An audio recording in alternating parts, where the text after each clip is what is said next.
Hello साथियों, आप सभी का स्वागत है आपके अपने YouTube चैनल साल्ट इंस्टीट्यूट में।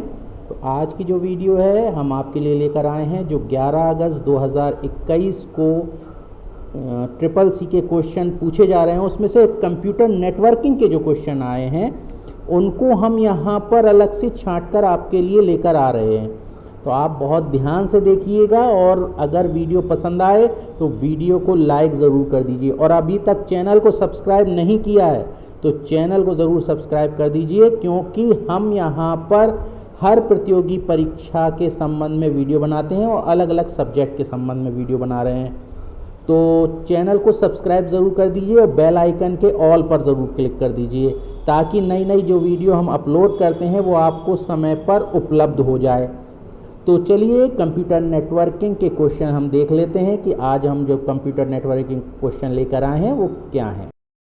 तो चलिए पहला क्वेश्चन देखते हैं। पहला क्वेश्चन है, सबसे कम कम्युनिकेशन की स्पीड खाली स्थान में है।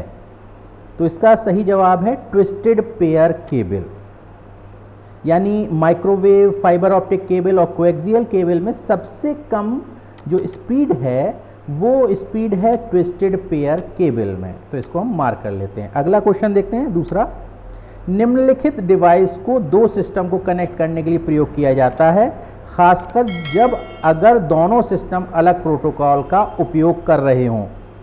तो इसका सही जवाब है गेटवे, यानी जब अलग प्रोटोकॉल का यूज़ हो रहा हो और दो सिस्टम को कनेक्ट करने के लिए जो डिवाइस यूज़ की जाती है तो वो गेटवे कहलाती है, अलग प्रोटोकॉल यदि यूज़ हो रहा हो तब। ठीक है। तीसरा क्वेश्चन देखते हैं, ADSL खाली स्थान का संक्षिप्त रूप है। तो ADSL का फुल फॉर्म होता है एसिमेट्रिक डिजिटल सब्सक्राइबर लाइन। ये इसको हम मार्क कर लेंगे। चौथा क्वेश्चन देखते हैं, कंप्यूटर नेटवर्क में फायरवॉल क्या है। तो इसका जो सही जवाब है फायरवॉल, तो इसका सही जवाब है अनाधिकृत उपयोग को रोकने के लिए डिज़ाइन किया हुआ जो सिस्टम है, यानी आपके कंप्यूटर पर वायरस या अन्य अटैक जो नेटवर्क के माध्यम से हो सकते हैं, हैकर कर सकते हैं आपके सिस्टम से डाटा चुराने के लिए, आपका डाटा जो है करप्ट करने के लिए, वायरस भेजने के लिए। तो उसके लिए जो सिस्टम यूज़ किया जाता है उसे हम फायरवॉल कहते हैं। पांचवा नंबर क्वेश्चन देखते हैं। पांचवा नंबर क्वेश्चन है, IPv4 एड्रेस खाली स्थान है। तो IPv4 एड्रेस 32 बिट का एड्रेस है, इसको हम मार्क कर लेते हैं। छठवां क्वेश्चन देखते हैं, परमानेंट यूनिडायरेक्शनल कम्युनिकेशन लिंक खाली स्थान है, यानी दोनों दिशाओं में जो डाटा जा सकता है तो उसके लिए जो डिवाइस जो लिंक जो है कहते यूज़ होता है उसको हम क्या कहते हैं, तो उसको हम कहते हैं सिंप्लेक्स। एक दिशा में जो जा सकता है उसको हम सिंप्लेक्स कहते हैं। परमानेंट एक ही दिशा में जो जाए तो वो सिंप्लेक्स कहलाता है। अगला सातवां नंबर क्वेश्चन देखते हैं, निम्न में से किसे मॉड्यूलेशन और डीमॉड्यूलेशन के लिए इस्तेमाल किया जाता है।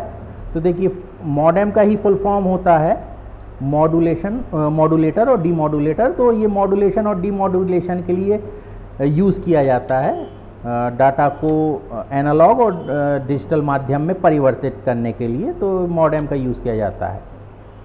आठवां नंबर क्वेश्चन देखते हैं, कौन सा डिवाइस एक लैन से दूसरे लैन में फ्रेम्स ट्रांसमिट करता है, यानी एक लैन से दूसरे लैन में। तो उसका सही जवाब है ब्रिज। ब्रिज के द्वारा आप दो लैन को आपस में जोड़ सकते हैं और एक लैन से दूसरे लैन पर डाटा ट्रांसमिट कर सकते हैं। तो ये ब्रिज डिवाइस है, इसको हम मार्क कर लेंगे। नौवां क्वेश्चन, डाटा कम्युनिकेशन के लिए फाइबर ऑप्टिक्स के उपयोग से कौन से फ़ायदे होते हैं, यानी हम फाइबर ऑप्टिक केबल जो यूज़ कर रहे हैं तो डाटा कम्युनिकेशन के लिए यूज़ कर रहे हैं, तो उसके फ़ायदे क्या हैं फाइबर ऑप्टिक्स के। तो इसके फ़ायदे हैं, सबसे पहली चीज़ तो फ्यू ट्रांसमिशन एरर, यानी बहुत ही कम एरर आती हैं, त्रुटियाँ होती हैं। लो नॉइज़ लेवल, कोई बहुत बड़ा शोर शराबा नहीं होता है। रेजिस्टेंट टू डाटा थेफ्ट, यानी आपके डाटा चोरी से बचाता है। तो इसका सही जवाब है all of the about. D number question इसका सही जवाब है, इसको हम मार्क कर लेंगे। 10वां नंबर क्वेश्चन देखते हैं। एक डिस्ट्रीब्यूटेड नेटवर्क कॉन्फ़िगरेशन जिसमें सभी डाटा या जानकारी एक सेंट्रल कंप्यूटर के माध्यम से पारित होती है, वह खाली स्थान है। तो इसका सही जवाब है स्टार नेटवर्क। यानी एक सेंट्रल कंप्यूटर होता है स्टार नेटवर्क में, और उसी के द्वारा सभी डिवाइसेस जो जिन्हें हम क्लाइंट या नोड कहते हैं, वहाँ पर वो अपना सारी सर्विसेज प्रदान करता है। आपको अलग से कोई जो है किसी कंप्यूटर पे प्रिंटर या कुछ लगाने की ज़रूरत नहीं है। आप सर्वर पे सारी डिवाइसेस जो यूज़ हो रही हैं वो क्लाइंट या नोड यूज़ कर सकते हैं। 11वां नंबर क्वेश्चन देखते हैं। कंप्यूटर नेटवर्क खाली स्थान है। तो इसका सही जवाब है हार्डवेयर उपकरणों और कंप्यूटरों का संग्रह कंप्यूटर नेटवर्क होता है। रिसोर्सेज और इंफॉर्मेशन शेयरिंग, यानी जो उसके पास मान के चलिए डीवीडी ड्राइव है किसी के पास, हाँ, और दूसरे सिस्टम के पास नहीं है, या किसी कंप्यूटर पे जो डाटा रखा हुआ है, इंफॉर्मेशन है, तो वो शेयर किया जा सकता है। कम्युनिकेशन चैनल से कनेक्ट नोट्स, यानी किसी माध्यम के द्वारा, केबल के द्वारा जो नोट्स या जो है हम जिन्हें जो है क्लाइंट भी कहते हैं, वो आपस में जुड़े रहते हैं और एक जगह से दूसरी जगह डाटा ट्रांसमिट होता है। तो इसका सही जवाब है उपरोक्त सभी, इसको हम मार्क कर लेंगे। 12वां नंबर क्वेश्चन। DHCP का संक्षिप्त रूप है। तो इसका सही जवाब है डायनामिक होस्ट कॉन्फ़िगरेशन प्रोटोकॉल। ठीक है, इसको हम ये मार्क कर लेंगे। 13वां नंबर क्वेश्चन। खाली स्थान कम्युनिकेशन मोड जो दोनों तरफ कम्युनिकेशन को सपोर्ट करता है लेकिन एक समय में केवल एक ही दिशा में। तो इसका जो सही जवाब है वो है हाफ डुप्लेक्स। इसमें हाफ डुप्लेक्स में क्या होता है कि जो कम्युनिकेशन होता है वो दोनों दिशाओं में होता है लेकिन एक समय में केवल एक ही दिशा में होता है। ठीक है। 14वां नंबर क्वेश्चन देखते हैं। संचार नेटवर्क जिसका प्रयोग बड़ी संस्थाओं द्वारा प्रादेशिक, राष्ट्रीय और वैश्विक क्षेत्र में किया जाता है कहलाता है। तो इसका सही जवाब है वैन। यानी ये इसका वैन का यूज़ आपका प्रादेशिक, राष्ट्रीय, वैश्विक सभी जगह हम जिस नेटवर्क का यूज़ कर पाएँ वो वैन कहलाता है। 15वां नंबर क्वेश्चन। नेटवर्क में बैंडविड्थ का अर्थ क्या है? तो इसका सही जवाब है एक कम्युनिकेशन चैनल की ट्रांसमिशन कैपेसिटी, यानी जब डाटा ट्रांसमिट हो रहा है तो वो कितना डाटा आ जा सकता है, वो उसकी कैपेसिटी को हम बैंडविड्थ कहते हैं। 16वां नंबर। निम्न में से कौन से TCP/IP प्रोटोकॉल को एक मशीन से दूसरे तक इलेक्ट्रॉनिक मेल यानी मैसेज को ट्रांसमिट करने के लिए प्रयोग किया जाता है? तो इलेक्ट्रॉनिक मेल को ट्रांसमिट करने के लिए, मैसेज को ट्रांसमिट करने के लिए जो प्रोटोकॉल यूज़ होता है वो होता है SMTP, simple mail transfer protocol, SMTP। 17वां नंबर। कंप्यूटर को एक दूसरे के साथ कनेक्ट करने का सबसे अधिक लचीलापन खाली स्थान द्वारा प्रदान किया जाता है। तो इसका सही जवाब है बस नेटवर्क्स। बस नेटवर्क्स बहुत ही अधिक जो है अच्छा नेटवर्क गिना जाता है। तो बस नेटवर्क के जो है अधिक लचीलापन जो है नेटवर्क कंप्यूटरों को आपस में जोड़ने के लिए लचीलापन जो है प्रदान करता है यूज़र को। 18वां नंबर। इनमें से खाली स्थान दो कंप्यूटरों के बीच कम्युनिकेशन करने के लिए आवश्यक है। तो दो कंप्यूटरों के बीच कम्युनिकेशन करने के लिए क्या क्या आवश्यक है? कम्युनिकेशन हार्डवेयर, कम्युनिकेशन का हार्डवेयर होना चाहिए, तब तो वो एक दूसरे से जुड़ पाएंगे। एक्सेस टू ट्रांसमिशन मीडियम, माध्यम होना चाहिए यानी वायर्ड या वायरलेस जो भी माध्यम है। ठीक है। प्रोटोकॉल होना चाहिए यानी एक दूसरे से यदि जोड़ना है तो प्रोटोकॉल नियम लगेंगे। तो ये सभी चीज़ें होनी चाहिए। तो हम इसका जो सही जवाब है डी नंबर, ये सभी।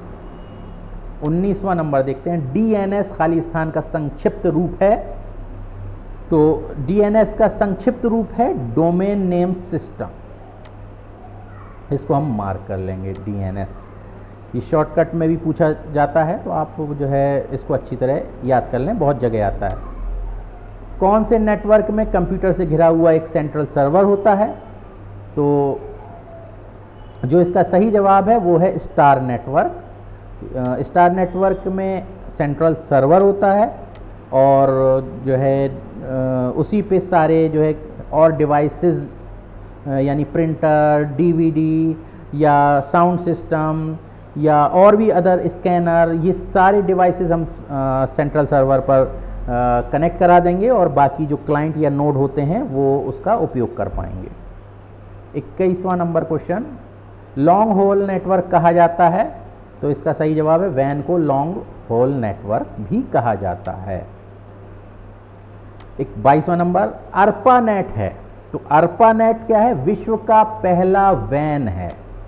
विश्व का पहला वैन अर्पानेट कहलाता है। 23वां नंबर, ISDN सेवा में मॉडेम की ज़रूरत नहीं पड़ती क्योंकि इसमें डाटा हस्तांतरण डिजिटल रूप में होता है, इसलिए मॉडेम की आवश्यकता नहीं होती है। ठीक है, ISDN में। 24वां नंबर, माइक्रो कंप्यूटर को टेलीफोन से कौन सी व्यवस्था जोड़ती है? तो कंप्यूटर को टेलीफोन से जोड़ने के लिए मॉडेम का यूज़ किया जाता है। Modem, modulator, demodulator. 25वां नंबर, पर्सनल कंप्यूटर आपस में कनेक्ट किए जा सकते हैं। तो पर्सनल कंप्यूटर नेटवर्क में कनेक्ट किए जा सकते हैं, उसे हम नेटवर्क कहते हैं। ठीक है।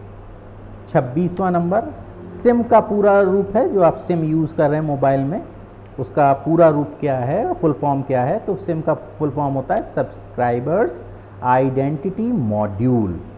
इसको हम मार्क कर लेंगे। 27वां number question, WiMAX is related to which of the following? तो वाईमैक्स एक्चुअली एक कम्युनिकेशन टेक्नोलॉजी है। आपने सुना होगा वाईमैक्स एक्चुअली इंटरनेट प्रदान किया जाता है उसके द्वारा, तो वाईमैक्स कम्युनिकेशन टेक्नोलॉजी है। 28वां number, which of the following is a small single site network? तो इसका सही जवाब है LAN. Small single site network है लैन। सबसे छोटा नेटवर्क लैन होता है, लोकल एरिया नेटवर्क। 29वां नंबर, कंप्यूटर का जाल क्रमित यानी नेटवर्किंग करना क्या है? तो नेटवर्किंग यदि हम करते हैं तो क्या क्या हो सकता है कंप्यूटर में? खतरों के अवसरों में बढ़ोतरी करता है, बिल्कुल करता है कि एक जगह से डाटा चुराया जा सकता है। कंप्यूटर की उपयोगिता बढ़ाता है, बिल्कुल कंप्यूटर की उपयोगिता बढ़ जाती है, यानी एक सिस्टम पर आप कोई डाटा रखकर दूसरे कंप्यूटर से उसे एक्सेस कर सकते हैं, वहाँ दूसरे कंप्यूटर पे ज़्यादा मेमोरी नहीं घिरती है। सूचना अभिगमन की संभावना को बढ़ाता है, यानी एक सिस्टम से दूसरे सिस्टम पे डाटा जो है आ जा सकता है। तो ये सभी चीज़ें नेटवर्किंग में पॉसिबल हैं अगर यदि हम कंप्यूटर नेटवर्किंग करते हैं। 30वां नंबर, सी बैंड प्रेषण में प्रयोग की आवश्यकता होती है। तो सी बैंड में 6 गीगाहर्ट्ज़ की आवश्यकता होती है, यानी डाटा जो ट्रांसमिट हो रहा है वो 6 गीगाहर्ट्ज़ में ट्रांसमिट हो रहा है। 31वां number, national e governance plan के अंतर्गत स्वान है।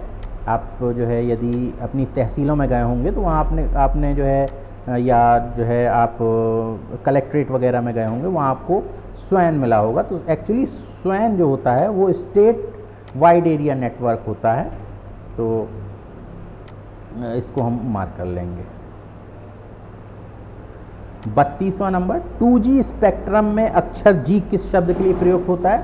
तो एक्चुअली 2G से मतलब है सेकेंड जनरेशन। ठीक है, इसको हम मार्क कर लेते हैं, G का मतलब जेनरेशन से मतलब है। 33वां 33 नंबर क्वेश्चन, डाटा प्रेषण यानी ट्रांसमिशन की गति को मापने के लिए सामान्यतः प्रयुक्त इकाई यानी यूनिट है। तो इसका सही जवाब है बिट पर सेकंड। जो डाटा ट्रांसमिट होता है उसको हम जो है बिट पर सेकंड में नापते हैं, वो यूनिट है। डाटा का ट्रांसमिशन जब हो रहा है तो उसकी मापने की जो इकाई है वो बिट पर सेकंड है। 34वां number question, CDMA technology used in mobile phones are? तो इसका फुल फॉर्म है code division multiple access. CDMA आपने सुना होगा, रिलायंस के कुछ मोबाइल आए थे पहले, जो है अनिल अंबानी का जो रिलायंस नेटवर्क था उसमें CDMA मोबाइल आए थे, जिसमें जो शुरुआत में जो है हीरो होंडा मोबाइल के साथ फ्री भी मिले थे। तो जो वो टेक्नोलॉजी यूज़ की गई थी उसमें वो CDMA टेक्नोलॉजी थी, कोड डिवीज़न मल्टीपल एक्सेस। 35वां number, Bluetooth technology makes this possible, यानी ब्लूटूथ टेक्नोलॉजी क्या पॉसिबल करती है। तो ब्लूटूथ टेक्नोलॉजी में एक्चुअली वायरलेस कम्युनिकेशन होता है दो डिवाइसों के मध्य, तो इसका सही जवाब ए नंबर है। 36वां नंबर क्वेश्चन, दो नेटवर्कों को आपस में जोड़ने वाला कंप्यूटर है। तो दो नेटवर्कों को आपस में जोड़ने वाला कंप्यूटर है गेटवे। गेटवे इसका सही जवाब है, यानी हम दो नेटवर्कों को आपस में अगर जोड़ना चाहते हैं तो गेटवे के द्वारा हम उसे जोड़ सकते हैं। 37वां नंबर, सर्वर कंप्यूटर वे होते हैं जो खाली स्थान से जुड़े दूसरे कंप्यूटर को रिसोर्स प्रदान करते हैं।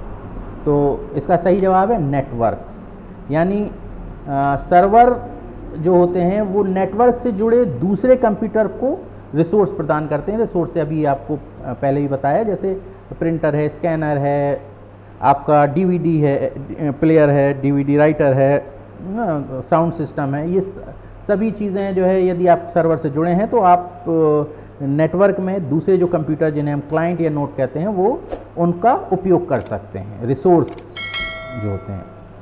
38वां नंबर, किसी बाहरी संस्था को इंटरनल वेब पेजों को एक्सेस करने देना हो तो प्रयोग होता है। तो इसका सही जवाब है इंट्रानेट, यानी बाहरी संस्था यदि कोई है और उसको आपके अपने स्वयं के नेटवर्क से कोई इंटरनल जो वेब पेजेस बने हुए हैं उनको यूज़ करने देना है, तो उसका प्रयोग करने के लिए आपको इंट्रानेट का यूज़ करना पड़ता है। ठीक है, उसे हम इंट्रानेट कहते हैं। 39वां नंबर, निम्नलिखित में से कौन सा कंप्यूटरों को टेलीफोन लाइनों का प्रयोग कर डाटा अंतरित करने की अनुमति देता है। तो इसका सही जवाब है मॉडेम। टेलीफोन लाइन के द्वारा जो डाटा ट्रांसमिट होता है, यानी डिजिटल से एनालॉग, एनालॉग से डिजिटल जो ट्रांसमिट हो रहा है वो मॉडेम के द्वारा हो रहा है। 40वां नंबर, किसी कॉलेज परिसर तक सीमित कंप्यूटर नेटवर्क का नाम है। तो कॉलेज परिसर में जो नेटवर्क यूज़ हो रहा है उसे हम कैंपस एरिया नेटवर्क भी कह सकते हैं। ठीक है, ये लोकल एरिया नेटवर्क के अंडर में आएगा। 41वां नंबर, मॉडेम का पूरा नाम है। तो मॉडेम का पूरा नाम मॉड्यूलेटर और डीमॉड्यूलेटर है, मॉडेम। 42वां नंबर क्वेश्चन, WLL का पूरा रूप है। तो WLL का पूरा जो मतलब है वो है वायरलेस इन लोकल लूप। इसका सही जवाब जो है वो D number, wireless in local loop, WLL। 43वां नंबर, ईथरनेट है। तो ईथरनेट लैन का एग्जाम्पल है।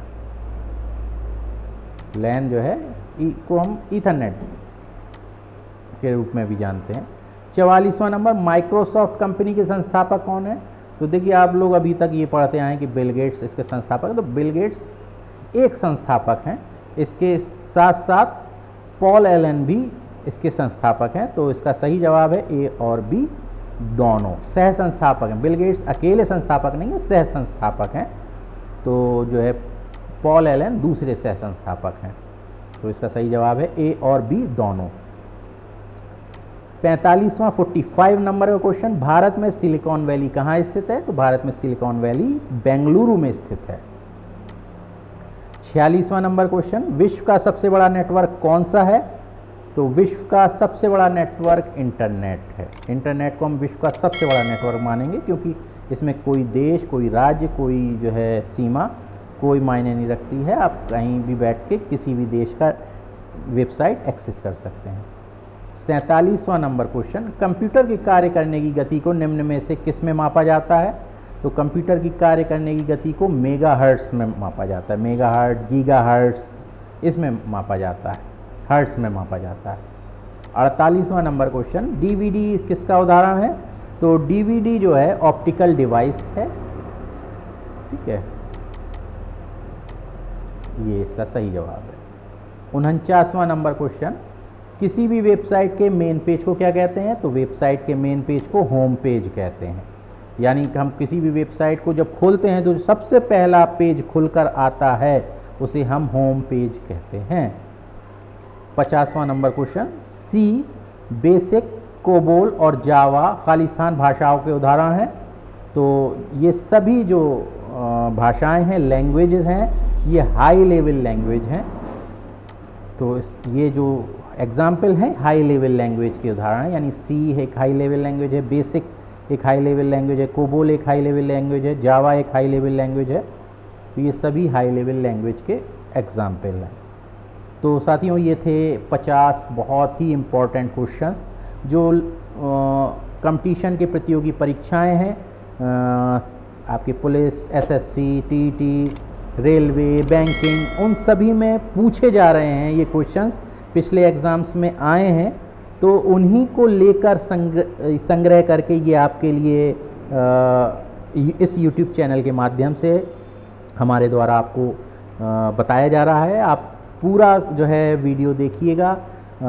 तो जो भी आप नए जो कंपटीशन के एग्ज़ाम में बैठने जा रहे हैं, इस वीडियो के माध्यम से आपको जो है कंप्यूटर के जो क्वेश्चंस आते हैं, आप हमारी जो अगर पूरी सीरीज़ देख लेते हैं तो कंप्यूटर के जो 20 से 30 क्वेश्चंस आते हैं अलग अलग एग्ज़ाम्स में, वो सभी आप क्वेश्चंस बड़ी आसानी से कर सकते हैं।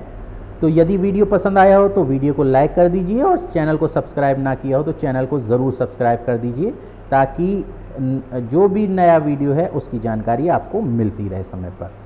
तो देखते रहिए आप हमारा चैनल। तब तक के लिए जय हिंद।